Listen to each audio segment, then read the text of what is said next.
오늘이 주기도문 강의 마지막 시간입니다. 11번째 시간인데요. 나라와 권세와 영광이 주님께, 이런 제목의 말씀 함께 나누도록 하겠습니다.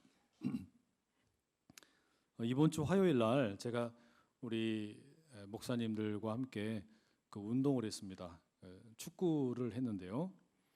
이 축구를 하는 것은 저에게는 꽤나 이 결단이 필요한 일입니다. 왜냐하면 제가 지금까지 살면서 축구를 해본 경험이 통틀어도 10번이 안 돼요. 그러니까 그게 무슨 말이겠습니까? 축구를 잘 못한다는 얘기죠. 좋아하기는 합니다. EPL도 좋아하고 라리가도 좋아하고 세리에도 좋아하고 보는 거는 좋아합니다. 국가대표 경기도 좋아합니다. 그런데 하는 것은 좋아하지는 않습니다. 못하니까. 그날 이제 경기장에 이렇게 다 모였는데요. 모인 숫자를 세보니까 11명입니다. 짝이 맞아요? 안 맞아요? 안 맞죠? 그러면 5명, 6명 이렇게 이제 짝을 나눠야 되는 거죠.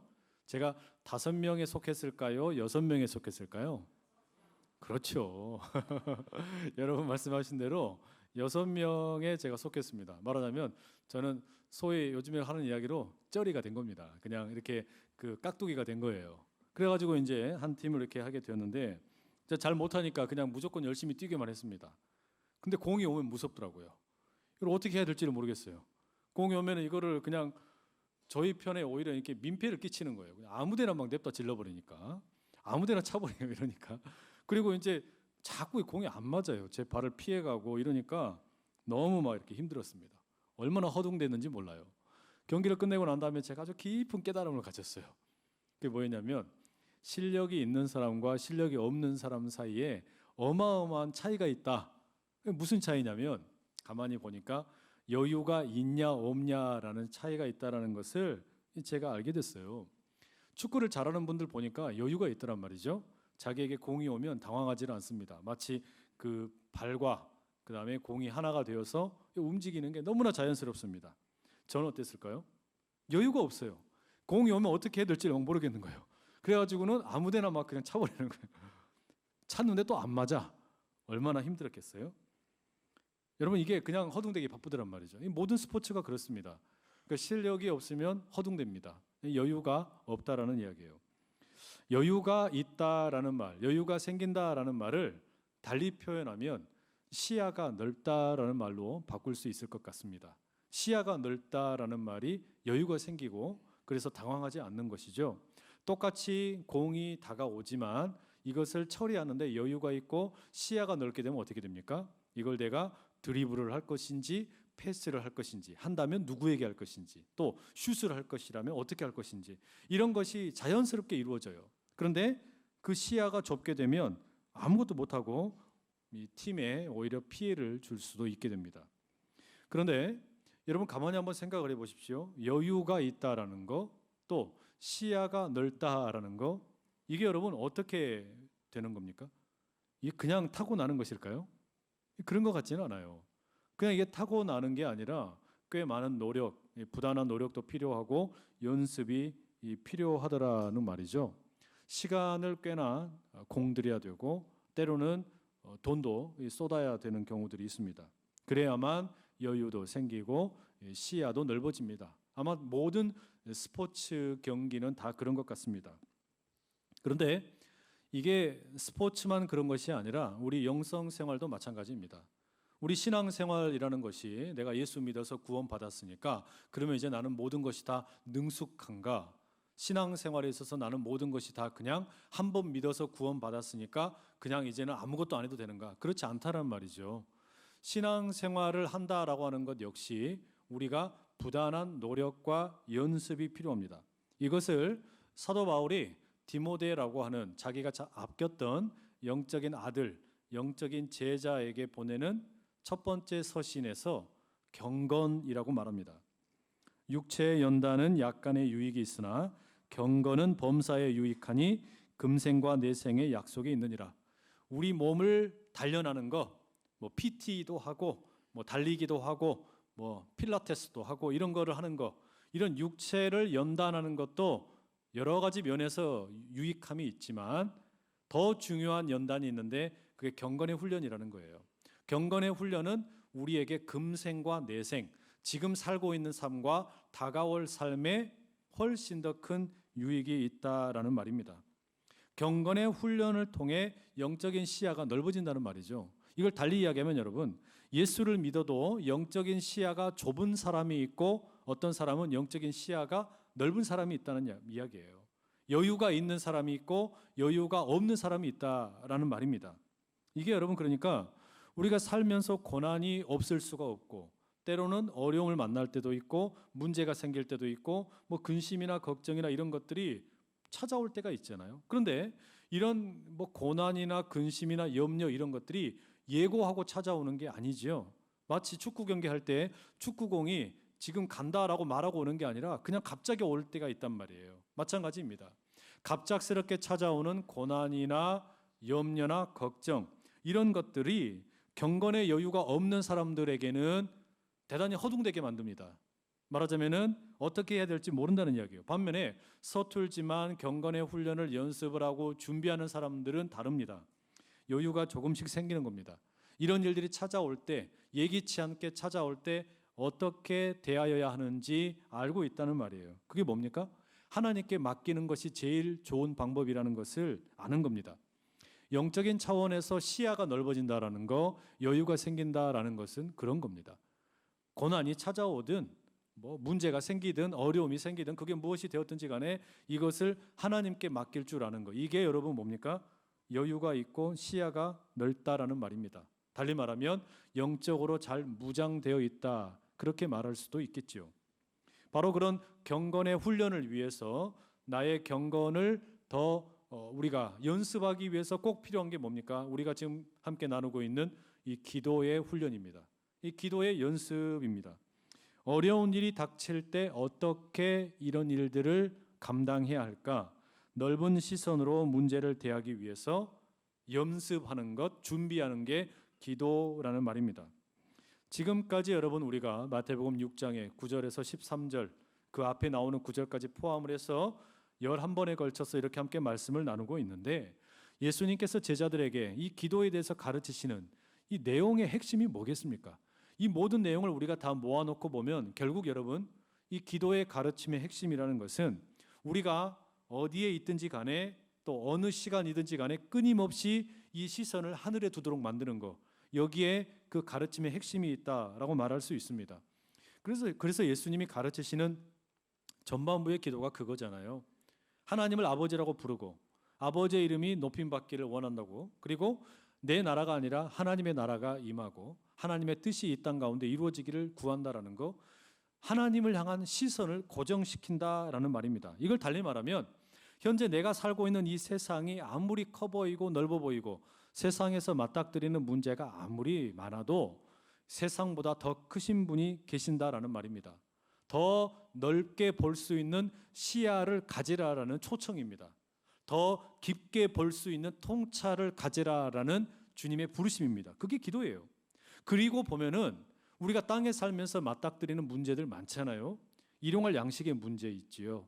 용서의 문제, 또 시험의 문제, 그리고 악의 문제.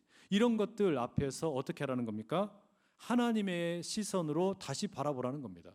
하나님께로 이런 것들을 다 내어 맡기라는 거예요. 주님이 인도하실 것이고 해결해 주실 것을 믿으라는 것이죠. 이게 여러분 기도입니다. 바로 그렇게 기도에 대해서 예수님께서 꾸준히 가르치셨습니다. 기도라는 것이 우리의 시선을 하늘을 향하여 고정시키도록 하는 것이라는 것을 계속해서 말씀해 주셨어요. 그리고 이제 여러분 우리의 이 기도에 대한 가르침의 마지막에 도달하게 되었습니다. 이제 13절 하반절만 남겨놓은 겁니다. 그게 뭡니까? 나라와 권세와 영광이 아버지께 영원히 있사옵나이다. 아멘. 마지막 이 표현, 이 한 구절만 남겨놓았습니다. 그런데 여러분 이 구절을 가만히 여러분 성경에 보시면, 개역 개정 성경에 보시면 나라와 권세와 영광이 아버지께 영원히 있습니다. 아멘이라는 이 구절이 앞과 뒤가 괄호로 이렇게 묶여 있습니다. 그리고 번호가 붙어 있어요. 각주 처리가 되어 있는 것이죠. 그래서 그 각주를 밑에 내려보시면 부연 설명이 되어 있습니다. 뭐라고 되어 있냐면 이 괄호 안에 있는 구절은 고대 사본에는 없음, 이런 설명이 들어가 있습니다.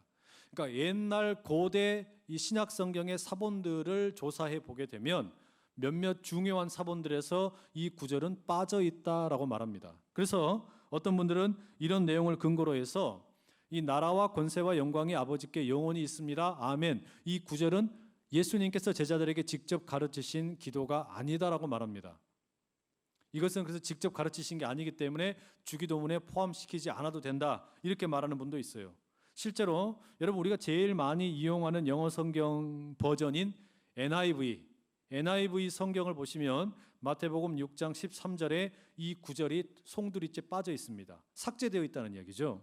그러나 나라와 권세와 영광이 아버지께 영원히 있습니다. 아멘. 이 구절은 예수님께서 직접 가르치시지 않았다 할지라도, 또 후대에 첨가된 내용이라고 할지라도 마태복음 전체의 주기도문의 맥락에서 볼 때 꽤나 중요한 의미가 있습니다. 아주 중요합니다. 그게 뭡니까? 이 구절이 있음으로 인해서 모든 앞선 기도들이 마침표를 찍게 됩니다. 기도가 끝났음을 알려주는 거예요. 여러분, 이걸 가리켜서 우리가 뭐라고 부르냐면 보통 송영이라고 부릅니다. 송영이라는 말을 그냥 쉽게 생각하시면 찬양이라는 말이에요. 찬양. 이제 기도를, 간구를 드리는데 이 모든 기도, 간구의 마지막을 무엇으로 끝내고 있냐면 하나님을 향한 찬양으로 끝내고 있다는 이야기예요. 내가 다양한 기도를 드렸어요. 다양한 간구를 했어요. 이 모든 간구, 기도의 마지막 마침표는 찬양으로 끝났다. 여러분, 이걸 우리가 기억할 필요가 있습니다. 그런데 이 구절의 의미를 우리가 조금 더 구체적으로 살펴볼 필요가 있겠어요. 먼저 번역의 문제를 좀 봐야 하는데, 그게 뭐냐면 아마 여러분 오래 전부터 신앙생활 하셨던 분들은 아실 겁니다. 개역 한글 성경의 옛날에는 나라와 권세와 영광이라고 이렇게 되어 있을 때 나라 앞에 다른 단어가 하나 추가되어 있었죠. 뭐죠? 대개라는 말이 있었습니다. 대개 나라와 권세와 영광이 이렇게 되어 있었어요. 그래서 우리가 찬양대에서 찬양할 때도, 지난번에 아마 유빌라 때도 한번 찬양했던 걸로 기억이 나는데 주기도문송이라는 찬양이 있죠. 이 찬양에 보면 어떻게 되냐면 대개 주의 나라 뭐 이렇게 불러요. 그러니까 대개라는 말이 그 앞에 들어가 있어요. 이게 무슨 이야기냐면요, 대개라는 말이 나라와 권세와 앞에 이렇게 첨가되어 있단 말이에요. 그러면 이 대개가 뭡니까? 확실한 거 한 가지는 영덕대개는 아니에요. 그럼 이 대개가 뭐냐? 이게 헬라어 원문으로 찾아보게 되면은 이 단어가 호티라는 단어를 번역해 놓은 겁니다. 이 호티라는 게 뭐냐면 영어로 표현하면은 because 에 해당합니다. 영어 성경에서도 for 이렇게 돼 있어요. 그러니까 우리로 치자면 왜냐하면이라는 뜻이 돼요. 그래서 이 구절을 더 엄밀하게 정확하게 번역하면 왜냐하면 나라와 권세와 영광이 영원히 아버지에게 있기 때문입니다. 아멘. 이렇게 끝내는 거예요. 이게 무슨 말일까요? 왜 이런 찬송으로, 이런 송영으로 기도와 간구를 끝맺는 걸까요? 이게 여러분 이런 의미입니다. 이게 무슨 이야기냐면, 여러분 우리가 기도를 합니다. 하나님께 간구를 하는 거예요. 하나님, 나 배고파요. 밥 좀 주세요. 하나님, 나 여자친구 좀 주세요. 남자친구 좀 생기면 좋겠어요. 결혼하면 좋겠어요. 내 일터에 들어갈 수 있는 길들이 좀 열리면 좋겠어요. 이렇게 다양한 간구를 드렸습니다. 그런데 이 기도를 할 수 있는 근거가 뭐냐? 왜 우리가 이렇게 하나님께 기도할 수 있냐? 그 근거를 분명하게 표현해 주는 게 이 송영의 찬양이라는 이야기입니다. 보세요. 하나님, 나에게 일용할 양식을 주십시오. 왜냐하면 나라와 권세와 영광이 하나님께 있기 때문입니다. 무슨 이야기예요? 나라와 권세와 영광이 하나님께 있기 때문에 내가 이 간구 드렸습니다. 그것을 마지막에 기도의 끝에 마침표를 찍으면서 찬양을 부르는 겁니다. 내가 이 기도를 하게 되는 근거가 뭐냐? 이 기도를 드릴 수 있는 어떤 이유가 뭐냐 이거예요. 원인이 뭐냐 이거예요. 그게 뭐라는 겁니까? 나라와 권세와 영광이 아버지께 있기 때문에 내가 이 간구 드렸습니다. 이 기도했습니다. 이런 이야기예요. 그래서 하나님 이름이 높임 받으십시오. 나라가 임하십시오. 뜻이 이루어지십시오. 일용할 양식 주십시오. 용서받고 용서하게 해주십시오. 시험에 빠지지 않게 해주십시오. 악에서 구원해 주십시오. 왜냐하면 나라와 권세와 영광이 아버지께 영원히 있기 때문입니다. 아멘. 이렇게 했다는 이야기예요. 그런데 그러면 이 찬송, 이 송영의 역할은 그렇게 그냥 기도의 근거, 이걸 그냥 확인해 주는 것, 그것밖에 없는 거냐? 그렇지가 않습니다. 이 송영과 이 송영 찬송의 역할은 더 큰 의미가 있어요. 그게 뭐냐? 기도하는 사람에게 영적으로 여유를 갖게 해주고 시야를 넓게 만들어주는 그런 효과, 그런 도움을 주는 겁니다. 무슨 이야기냐면 현재 이 기도하는 기도자가 살고 있는 세상을 가만히 보면 이 세상은 사탄의 세상, 사탄의 나라처럼 보이는 겁니다. 이 세상의 나라는 사탄의 나라처럼 보이는 게 현실이고, 또 모든 권세는 사탄이 누리고 있는 것처럼 보이고, 또 모든 영광도 사탄이 다 가지고 있는 것처럼 보인다는 말이에요. 그런데 이 기도를 마무리하면서 뭐라고 선포하는 겁니까? 아니다. 사탄에게 나라와 권세와 영광이 있는 게 아니라 하나님에게 나라와 권세와 영광이 있다라고 선포하며 찬양을 부르는 겁니다. 이게 무슨 말입니까? 지금 비록 현실과 믿음 사이에서 흔들리고 있는데 하늘을 향하여 내 시선을 고정하게 되면 넓게 볼 수 있다는 이야기예요.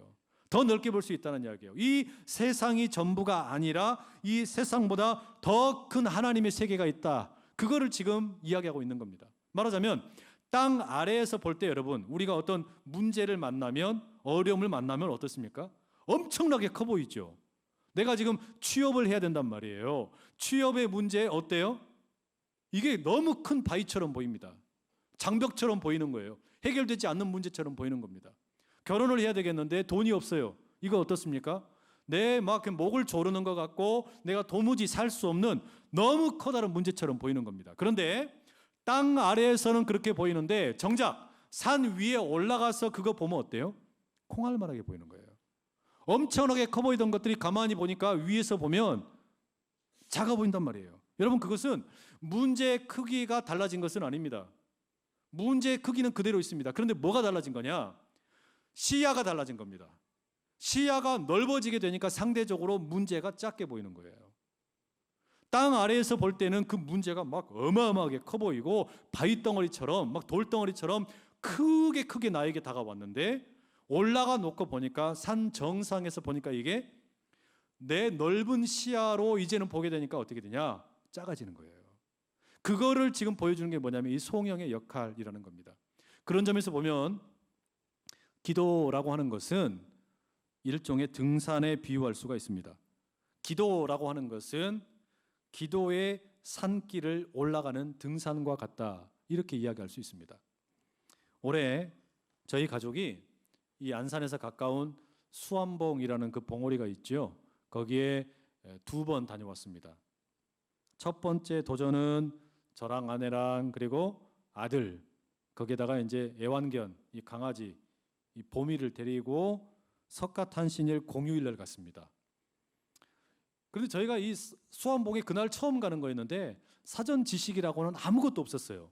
수암봉이 어떤 곳인지 아무것도 모르고 그냥 자동차를 주차해 놓고 올라갑니다. 길이 어딘지도 몰랐습니다. 사람들 가니까 그냥 따라갔죠. 근데 이게 가보니까 꽤나 가파르더라고요. 생각보다 엄청나게 가파른 겁니다. 그리고 막 길이 험한 거예요. 밧줄을 잡고 올라가야 되는 그런 길도 있고 중간에 엄청나게 고생을 많이 했습니다. 근데 이 처음 가는 그 등산길이었는데 하필이면 또 비가 내리네요. 그래가지고 그냥 그만 갈까 싶은 막 유혹까지 들더라고요. 이제 그만 올라가고 내려갈까 이런 생각이 들었습니다. 그래도 가족들이 다 함께 포기하면 안 된다. 정상까지 가보자. 올라갔어요. 그리고 어렵게 찍은 사진이 한 장 있습니다. 한번 보시죠. 네, 보시면 아시겠지만 여러분 저거 비옷 입고 있잖아요. 중간에 가다가 비 오니까 그냥 일회용 비옷 갖다 걸치고서 저 수암봉이라는 저 편말 저거 보이게 하려고 저는 강아지 들고 아들 세워놓고 제 아내가 찍은 사진입니다. 이날은 날씨가 흐려가지고 정상에 올라갔지만 산 아래 동네가 어떻게 생겼는지 잘 보이지가 않았어요. 흐릿했다라는 말입니다. 그래서 이제 2번째 다시 한번 가보자. 수암봉 산행을 단행했습니다. 이번에는 이제 저랑 아내랑 아들이랑 이 강아지 이렇게 이 원 멤버에다가 이제 딸을 데리고 고등학교 딸에다가 장모님까지 모시고 이제 함께 가기로 했어요. 이제 조금 더 식구가 늘었죠. 그렇게 해서 이제 올라갔습니다. 그날은 날씨가 좋았습니다. 근데 이제 처음 가는 딸과 우리 장모님은 너무 힘드셔가지고 중간에 포기하고 내려가셨어요. 또 그 멤버만 남은 거예요. 다시 또 올라갔습니다. 열심히 올라갔어요. 이제 올라가가지고 이날 날씨가 얼마나 좋았는지 이 가을에 이 대한민국의 이 하늘은 정말 국보입니다. 국보. 사진 한번 보여드릴게요. 이랬습니다. 멋있죠? 얼마나 멋있습니까? 하나 더 있어요. 똑같은 컨셉으로 찍은 사진입니다. 비 온 날 찍은 것과 똑같이 수암봉 저 팻말 나오도록 저는 강아지 들고 또 아들이랑 제 아내가 찍었어요. 여러분, 이날 두 번째 갔을 때는 처음에 갔을 때하고는 비교가 되지 않을 정도로 날씨가 너무 좋았기 때문에 이 정상에서 아래를 내려다 보는데 동네가 다 보이는 거예요. 우리가 살고 있는 안산도 보이고요, 안양도 보이고, 시흥도 보이고, 또 저기 멀리 있는 동네들까지 다 보이더란 말이죠. 근데 거기 올라가서 보니까 어떻습니까? 아래 동네에서 볼 때는 엄청나게 커 보였던 아파트들, 고층 빌딩들 너무 작은 거예요. 손가락만 해요. 너무너무 작습니다. 자동차 보이지도 않아요. 사람들은 어땠을까요? 사람들은요, 흔적도 없어요. 아무것도 안 보이는 겁니다. 산 위에 올라가서 보니까 시야가 넓어지니까, 세상을 보는 시야가 넓어지게 되니까 탁 트이니까요, 산 밑에서 땅 아래 거기에서 그냥 북적북적 되면서 그렇게 커 보이던 것들이 하나도 커 보이지가 않더란 말이죠. 여러분, 이게 기도라는 말입니다. 기도가 이런 등산이라는 이야기예요. 정말로 등산과 비슷합니다. 우리가 등산을 한번 생각해 보세요. 정상을 향해서 출발한다. 처음에는 힘이 넘치지요. 그래서 내가 오늘 정상까지 한번 정복해 보겠다. 출발을 합니다. 그런데 등산을 처음 하는 사람에게 이 산은 절대로 호락호락하지 않습니다. 어느새 이 평평한 길은 사라져버리고 가파른 길이 나오게 되지요. 돌길이 나옵니다. 빽빽한 나무들이 가득하고 온갖 벌레들이 달라드는 것은 이 보너스입니다. 그러니 산을 찾는 사람들에게 이런 험악한 산의 길들은 그냥 돌아갈까 유혹이 됩니다. 특히 처음 가는 사람들, 초보자에게, 초보 등산가에게 있어서는 마주하게 되는 산길의 험한 모습은 돌아가고 싶은 유혹을 일으키기에 충분함에 틀림없습니다. 기도가 그렇다는 이야기예요. 기도가 그래요. 기도는 영적인 등산입니다. 영적인 하나님의 산에 오르는 것에 비유할 수 있는 일입니다. 우리는 익숙한 평지, 세상이 가르쳐주는 익숙한 평지를 걷는 것을 의도적으로 포기하고 낯선 하나님의 산을 오르기로 작정하는 겁니다. 낯설디 낯선 방식으로 기도하러 산을 올라가는 겁니다. 이게 기도예요. 그래서 처음 기도하는 사람에게는 이 기도라는 것이 쉽지 않습니다. 하나님의 산에 올라가는 게 쉽지 않다라는 이야기예요. 왜 그렇습니까? 우리가 생각하기에는 하나님을 아버지라고 부르는 건 말도 되지 않습니다. 그런데 하나님을 아버지라고 부르래요. 또 내가 생각하기에는 내 이름을 높이는 게 중요하지, 아니 왜 하나님의 이름이 거룩하게 되는 게 중요합니까? 또 내가 생각하기에는 내 나라, 내 나와바리가 넓어지고 커져야지, 아니 뭐 하려고 하나님의 나라가 임하라고 구하랍니까? 내가 생각하기에는 내 뜻이 이루어지는 게 기도예요. 그런데 하나님께서, 예수님께서는 하나님의 뜻이 이루어지게 기도하라는 겁니다. 이게 벌써 여러분 어때요? 우리의 어떤 생각이나 평지를 걷는 것이 아니라 가파른 길을 걷도록 요청하는 것과 마찬가지라는 이야기예요. 일용할 양식을 구하는 건 어떻습니까? 나에게 필요한 일용할 양식, 오늘 것만이 아니라 내일 모레 글피 10년치 100년치 넘치도록 내 것만 구하면 좋겠어요. 그런데 예수님께서 뭐라 그러십니까? 오늘 우리에게, 나뿐만 아니라 우리 모두를 위한 일용할 양식을 구하라, 이렇게 기도하라는 겁니다. 내가 생각하기에는 나만 용서받으면 될 것 같은데 예수님은 뭐라고 기도하라는 거예요? 용서받는 것만큼이나 용서하는 것도 중요하다. 그걸 기도하라고 이야기하는 거 아닙니까? 또 내가 생각할 때는 적당히 유혹을 적당히 그 유혹을 즐기고 이렇게 타협하면서 살면 될 것 같은데 예수님 뭐라고 말씀하시는 거예요? 유혹에 빠지지 않게 기도하라고 말씀하세요. 또 내가 생각할 때는 악이든지 뭐 그런 거 굳이 그렇게 뭐 민감하게 생각할 필요 없고 대충 타협하며 살면 될 것 같은데 예수님 뭐라고 기도하라 그럽니까? 악에서 구원하게 해달라고, 구원해달라고 이렇게 기도하라고 말씀하신단 말이죠. 이게 뭐예요, 여러분? 등산하는 겁니다. 평지를 걸어가는 게 아니라, 평평한 길을 걸어가는 게 아니라 낯선 길을 걸어가는 겁니다. 가파른 길을 올라가는 거예요. 돌뿌리를 만날 때도 있고 빽빽한 그 나무 사이에서 길을 찾아야 할 때도 있습니다. 때로는 길이 없어서 오르기가 힘들어서 밧줄을 잡고 올라가야 할 때도 있다는 이야기예요. 그러니 기도의 초보, 처음 기도하는 사람들에게 예수님의 기도를 따라서 기도하는 게 쉽겠냐고요? 쉽지 않죠. 그냥 내려가고 싶은 거예요. 평지로 내려가고 싶은 겁니다. 뭐 하려고 이렇게 굳이 어렵게 기도해? 내가 기도하고 싶은 대로 기도하면 되지. 뭐 하려고 예수님 가르쳐 주신 대로 기도해? 흔들린다는 말입니다.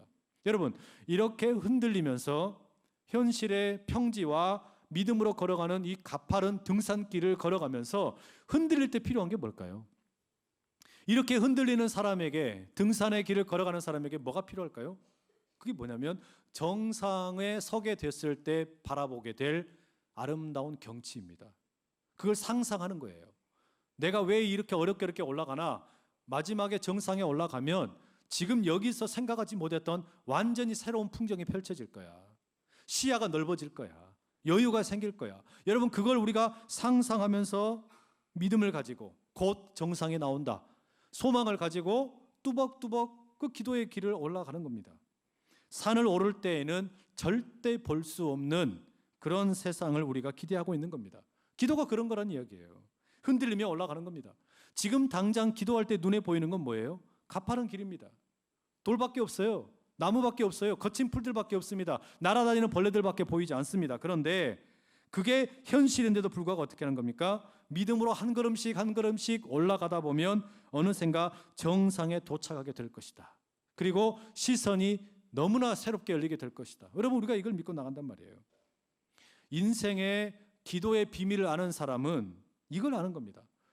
기도하며 살아가는 사람은 이 비밀을 아는 거예요. 내가 기도를 통해서 올라가다 보면 지금껏 땅 아래에서 이 세상에서 살아가면서 가지고 있었던 좁은 시야가 아니라 비교할 수 없이 넓은 시야가 열릴 거라는 것을, 이걸 아는 거란 말이에요. 그래서 기도한다는 말이죠. 올라가다 보면 달라집니다. 새롭게 보입니다.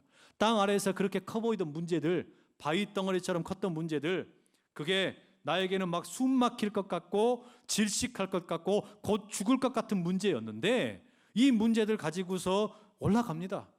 기도의 길을 올라갑니다. 등산을 하는 거예요. 그렇게 올라가고 올라가다가 마지막에 정상에 이르면 어떻게 된다는 겁니까? 그렇게 커 보이던 문제가 콩알만하게 보이는 거예요. 미래에 대한 염려가 안개처럼 사라지는 겁니다. 내 모든 삶의 걱정들이 아무것도 아닌 것이 되어버리다는 이야기예요. 여러분, 주기도문의 모든 간구를 마치고 마지막 송영을 기도한다, 마지막 송영으로 찬송을 한다, 바로 그걸 우리가 다짐하고 선언하는 겁니다. 지금 아직 정상에 이르지 못했지만 미리 선포하는 거예요. 그걸 예수님께서 지금 제자들에게 가르치시는 겁니다. 기도의 마지막으로 찬송을 하면서 우리의 시야가 넓어질 것이다. 문제를 바라보는 우리의 시선이 달라질 것이다. 지금 여기에서 볼 때는 너무너무 커 보이지만 산에 올라가면 달라진다. 하나님과 함께 이 길을 걸어가다 보면 완전히 새로워진다. 여러분, 그걸 지금 찬송하며 가는 것이라는 말입니다. 정말로 그렇게 여러분, 그렇게 내가 선포하게 되고 고백하게 되고 다짐하게 되면 달라지는 거예요. 나라가 달라지는 겁니다. 세상 나라가 이제 조금씩 하나님 나라로 보이기 시작을 하는 거예요. 이 세상의 권세가 이제 선명한 하나님의 권세로 드러나기 시작하는 겁니다. 이 세상의 화려한 영광이 너무나 부럽고 탐나고 나도 누렸으면 좋겠는데 그것과는 비교할 수 없는 하나님의 영광이 조금씩 보이기 시작한다는 이야기예요. 그걸 여러분, 우리가 이 송영의 찬송으로 하나님께 올려드리는 겁니다. 여러분, 그래서 이 깨달음을 가지고 내 모든 기도를 마치고 내 모든 간구를 마치고 이 송영의 찬송을 드린다라는 거, 여러분, 이것은 선포이면서 고백이고 다짐입니다. 이게 무슨 이야기냐면, 하나님, 일용할 양식을 나에게 주십시오. 왜냐하면 나라와 권세와 영광이 영원히 아버지의 것이기 때문입니다. 하나님, 나로 하여금 용서받고 용서하게 해주십시오. 왜냐하면 나라와 권세와 영광이 하나님의 것이기 때문입니다. 이렇게 기도하면서 올라가다 보면요, 이 송영이, 기도의 간구 속에 달라붙어 있는 이 송영이 선포가 되고 고백이 되고 다짐이 돼요. 선포가 된다는 게 뭡니까? 아직 정상에 이르지 못했지만 저 정상에 올라가게 되면 전혀 다른 나라의 세계가 열리고 권세가 드러나게 되고 영광이 드러나게 될 것을 내가 믿는다라고 선포하는 거예요. 그게 선포를 먼저 하는 겁니다. 그리고 이 선포는 동시에 내 고백이에요. 나는 그것을 믿습니다. 세상의 나라와 권세와 영광이 사탄에게 있는 게 아니라 이 온 우주의 나라와 권세와 영광은 오직 하나님께만 있음을 내가 믿는다라는 고백을 드리는 겁니다. 그리고 동시에 여러분 이게 뭐라는 겁니까? 다짐이라는 거예요. 이게 무슨 말이냐? 여러분 기도가 맞춰지는 거 우리가 아멘으로 끝내지 않습니까? 모든 간구를 끝내고 왜냐하면 나라와 권세와 영광이 아버지께 영원히 있기 때문입니다. 아멘. 아멘으로 기도가 끝나요. 그런데 정상에 이르러서 이제 새로운 시야를 갖게 되고 그 다음에 뭐 할 거냐 이걸 묻는 거예요. 정상에 올라가고 난 다음에 이제 내려와서 기도한 대로 살겠다는 다짐이에요. 이게 이 송영의 찬송 속에 들어있는 의미입니다. 올라가서 정상을 보고 야 세상을 바라보는 새로운 시야를 갖게 되었다면 이제 내가 산을 내려가서 기도한 대로 살겠다. 그걸 다짐하는 겁니다. 그래서 이 송영에는 선포와 고백과 다짐이 함께 들어있는 겁니다. 예수님께서 그렇게 부르시는 거예요. 제자들을 가르치시는 거예요. 제자들에게 사랑하는 제자들아 이렇게 기도해라.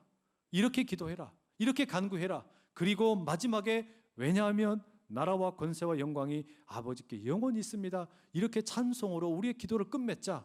이것이 선포가 되고 너희들의 고백이 되고 동시에 이제는 아멘 이후에 기도의 삶을 살겠다는 결단이 될 것이다. 아멘 이후에 내가 저 산에 내려가서 이제 나의 삶의 자리에서 나의 학교에서 나의 일터에서 내 가정에서 기도한 대로 살겠다는 다짐이 될 것이다. 그걸 예수님께서 지금 제자들에게 마지막으로 가르치고 계시는 것이죠. 마태복음 17장에 보면 예수님께서 3명의 제자를 데리시고 한 산에 올라가십니다. 베드로와 야고보와 요한을 데리고 산에 올라가십니다. 그 산에 올라가시기 전에 바로 앞에 보면 예수님께서 처음으로 제자들을 모아놓고 십자가에 달려 죽으시고 부활하실 것을 미리 말씀하시는 내용이 나옵니다. 제자들이 이게 도대체 무슨 이야기인지 아무것도 알지를 못했어요. 너무나 당황스러웠습니다. 그런데 그 제자들 가운데 3명을 데리고 예수님이 산에 올라가시는 거예요. 어느 산에 올라갔는데 그곳에서 기가 막힌 일이 벌어집니다. 땅 아래에서는 한 번도 본 적 없는 우리와 늘 함께 같이 함께 식사하고 길을 걷고 복음을 전하는 이런 일을 했던 평범한 남자처럼 보였던 예수님이 그 산 위에서 너무나 새로운 모습으로 변모되시는 겁니다. 변화산 사건이죠. 예수님의 얼굴이 해처럼 빛이 납니다. 입고 계시는 옷이 하얗게 빛이 납니다. 그야말로 땅 아래에서는 볼 수 없었던 천상의 존재로 하나님의 아들 되심이 메시아이심이 밝히 드러나는 그런 순간이었습니다. 이것을 보고 있던 베드로가 너무 감격스러웠어요. 야, 저 땅 아래에서는 내가 한 번도 본 적이 없는 그 예수님의 모습을 여기서 보는구나. 저 땅에서 내가 예수님과 함께 3년 동안 동고동락할 때에는 한 번도 이런 모습 본 적이 없는데 이 산에서 내가 예수님의 변모된 모습을 보는구나. 하나님의 영광을 보는구나. 기가 막힌 거예요. 너무나 감격스러운 거예요. 정말로 나라와 권세와 영광이 하나님께 있는 거구나. 이 나라가 로마 황제에게 속한 게 아니라 하나님께 속한 것이구나. 이 나라의 모든 권세가 로마 황제에게 있는 게 아니라 우리 하나님께 속한 것이구나. 이 나라의 모든 영광이 아무리 아름다워 보여도 로마의 황제의 그 모든 위엄이 아무리 빛이 난다 해도 하나님의 아들 예수 그리스도의 저 영광에는 비교할 수 없는 거구나. 너무나 감격스러웠어요. 선포를 합니다. 그리고 고백을 합니다. 뭐라고 말합니까? 예수님, 제가 할 수만 있다면 이곳에서 머물고 싶습니다. 이곳에 예수님 원하신다면 초막을 3개 제가 짓겠습니다. 하나는 예수님 위해서, 하나는 모세를 위해서, 하나는 엘리야를 위해서 짓겠습니다. 저는 이 영광을 잃어버리고 싶지 않습니다. 제 인생 일대의 최고의 클라이막스입니다. 저는 한 번도 저 땅 아래에서 이런 감격스러운 모습을 본 적이 없어요. 예수님, 저 여기에 머물고 싶습니다. 아서라, 우리는 내려가야 된다. 우리는 여기에 머무르려고 온 게 아니다. 우리는 이 정상에 머무르고 살기 위해 온 게 아니라 하나님의 영광을 경험한 우리가 다시 내려가서 저 세상 가운데 복음을 전하기 위해 우린 여기 내려가야 된다. 예수님 그렇게 말씀하시지 않습니까? 여러분, 이게 우리를 향한 예수님의 동일한 요구입니다. 예수님께서는 주기도문을 제자들에게 가르치십니다. 갈팡질팡하는 제자들, 현실과 믿음 사이에서 어떻게 해야 될지 몰라서 이랬다 저랬다 갈팡질팡하는 사람들, 유대인들의 그 바리새인들의 모습을 따라서 그들처럼 해볼까, 아니면 이방인처럼 해볼까 왔다 갔다 하는 사람들에게 예수님 그 제자들에게 기도를 가르치시는 거예요. 너희는 이렇게 기도하라. 간구를 가르치십니다. 하나님을 아빠 아버지라고 불러라. 하나님의 이름이 영화롭게 되기를 구해라. 하나님의 나라와 하나님의 그 뜻이 이루어지기를 구해라. 일용할 양식이 우리 모두에게 있기를 구하라. 용서받고 용서함을 구해라. 유혹에 빠지지 않도록 기도해라. 악으로부터 구원해 주시기를 기도해라. 그 모든 기도를 마치신 후에 이제 송영으로 찬송으로 그 모든 기도에 마침표를 찍으시고 선포하고 고백하고 다짐했다면 이제 내려가자. 기도의 자리에 머무르지 말고 이제 내려가자는 겁니다. 왜요?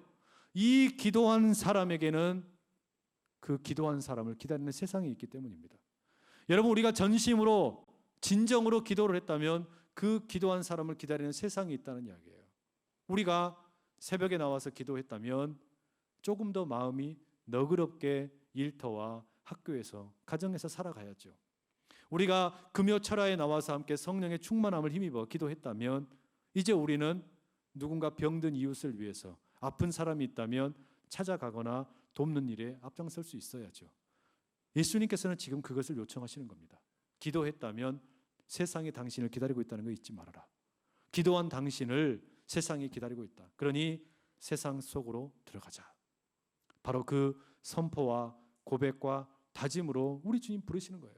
여러분, 이 자리에 나오실 때 걱정거리가 있지는 않으셨어요? 예배를 드리러 나오시는데 이 청년의 때를 살면서 대학 다니는데 다음 학기에 등록을 어떻게 할까? 그 큰 금액을 어떻게 부담을 해야 될지 염려되고 그러지는 않으세요? 가정이 함께 살고 있는 이 집이 이사를 가기는 가야 되겠는데 자금은 모자라고 이 돈 문제를 어떻게 해결해야 될까? 그게 너무 커다란 막 그냥 바위처럼 보이지 않으셨어요? 아픈 가족이 있어서 치료비를 마련해야 되는데 어떻게 해야 될까? 문제가 너무 커 보이잖아요. 결혼의 문이 열리질 않고 취업의 문이 열리지 않고 답답하잖아요. 막 숨통이 조여오는 것 같잖아요. 속도 모르는 부모님이나 친척들은 추석에 만나면 언제 결혼할래? 언제 취업할래? 묻기만 하고 답답하잖아요. 여러분, 그런데 우리의 그 답답하고 너무너무 커다라 보이는 그 문제들 기도의 자리로 끌고 올라가자는 이야기예요. 예수님이 올라오라고 부탁하시는 겁니다. 올라와라. 그 모든 문제의 크기 자체가 줄어들지는 않습니다. 그러나 기도의 산에 올라가 보면, 정상에서 보면 그 문제는 그대로 있을지라도 시야가 넓어지니까 이게 더 이상 아무것도 아닌 거예요. 청년의 때 이 기도의 능력을 경험하시기를 축복합니다. 지금 내게는 이게 막 전부인 것처럼 보이지만, 이 문제가 너무 커 보이지만, 그러나 기도하는 사람이 그걸 부여잡고 정상에 올라가면 아무것도 아닌 거예요. 너무너무 작게 보인단 말이죠. 우리 주님이 이끌어주시는 그 기도의 산에 올라가 주님이 부르시는 그 음성 듣고 주님이 주시는 축복 누리면서 그렇게 커 보이던 문제가 작아지게 되고 더 작아지게 되고 나중에는 완전히 부서져서 흔적도 없이 사라지게 될 것을 믿고 나아가는 우리 모두 될 수 있기를 간절히 축복합니다. 우리 시간에 마음 모아서 같이 한번 기도하시죠. 내 눈앞에 그렇게 커 보이던 문제들 감당하기가 너무나 버거워서 때때로 좌절되고 어려웠던 문제들, 여러분 그거 들고 우리 하나님께 나갑시다. 우리 하나님께 올려드리는 겁니다. 하나님, 기도의 산에 내가 올라갑니다.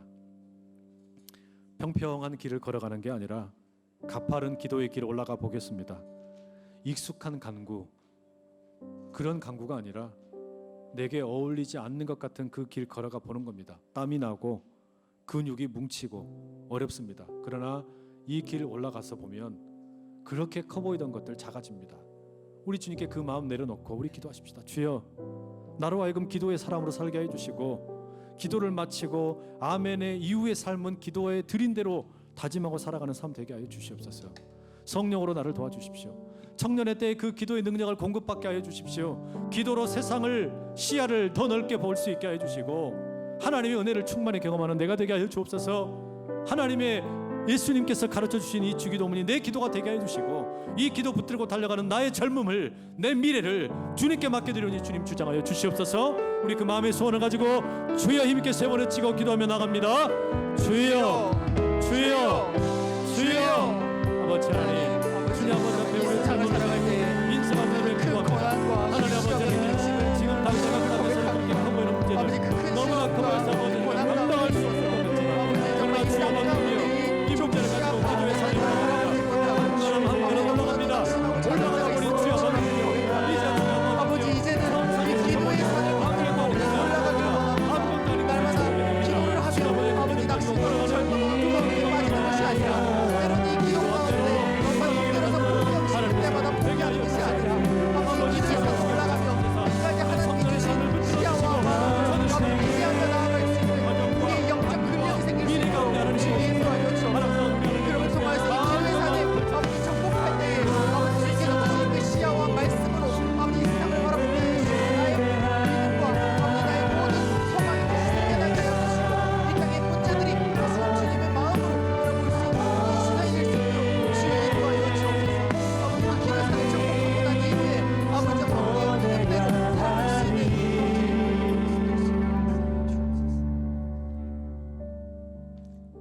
사랑하는 아버지 하나님, 이 땅에서 우리가 마주하는 문제들이 얼마나 큰지 모릅니다. 어떤 것은 바위만 하고, 어떤 것은 고층 빌딩보다 더 커 보이고, 어떤 것은 집채만한 파도처럼 쓰나미처럼 나에게 몰려오는 것 같습니다. 너무 커서 정신을 차릴 수가 없고 여유가 없고 점점 더 내 시야는 좁아져 가는 것만 같습니다. 답답한 마음에 주님이 가르쳐 주신 기도를 가지고 산에 올라갑니다. 낯섭니다. 어렵습니다. 평평한 길이 아니라 가파른 길을 올라가는 것 같습니다. 근육은 곧 터질 것만 같고, 빽빽한 이 삶이 너머에 정말 정상이 있을까 의심이 되기도 하고, 정말로 하나님께서는 내 기도에 응답을 해주시는 걸까 너무나 답답한 마음이 듭니다. 그러나 그 믿음 가지고 결국 정상에 서서 우리 주님 보여주시는 저 넓은 세상을 볼 수 있는 시야를 주실 것을 믿고 나갑니다. 왜냐하면 나라와 권세와 영광이 우리 하나님께만 영원히 있기 때문입니다. 그 믿음 가지고 나갑니다. 주여, 우리 청년의 삶을 주장하여 주시고 도우시사 지금 맞닥뜨리고 있는 수많은 문제들이 아무리 크고 어려워 보이다 할지라도 그 너머에서 더 크게 우리를 부르시고 내게로 올라와서 더 큰 세상을 보라고 부르시는 그 주님의 음성 듣게 하여 주시고, 내게로 들어와서 더 깊은 하나님과의 만남 가운데 용기를 얻으라는 주님의 음성 듣게 하여 주시옵소서. 예수 그리스도 이름으로 간절히 기도드립니다.